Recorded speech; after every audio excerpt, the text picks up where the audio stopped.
မင်္ဂလာပါခင်ဗျာကင်ဆာဝေဒနာရှင်တွေအတွက်မျှော်လင့်ချက်အသစ်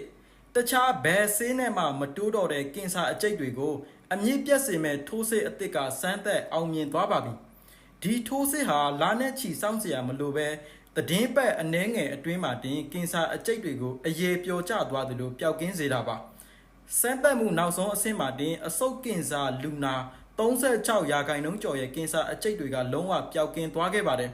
Emma Batman လို့ခေါ်တဲ့ဒီထိုးဆေးကို American Johnson ကုမ္ပဏီကထုတ်လုပ်တာဖြစ်ပြီးတော့ Britain ကင်ဆာသုတေသနအဖွဲ့ကပူးပေါင်းစမ်းသပ်ခဲ့တာပါ။သူကကင်ဆာဆဲတွေရဲ့ကြီးထွားမှုကိုပိတ်ဆို့ပြီးကိုခံအားဆဲတွေနဲ့ပါဖျက်ဆီးပစ်တာဖြစ်ပါတယ်။နာရီပေါင်းများစွာဆေးသွင်းစရာမလိုပဲမိနစ်ပိုင်းအတွင်းအရေပြားအောက်ကိုအလွယ်တကူထိုးနိုင်တယ်လို့သပင်ကျွတ်တာအော့အန်တာတွေမျိုးဘေးထွက်ဆိုးကျိုးတွေလည်းမရှိသလောက်နည်းပါပါတယ်။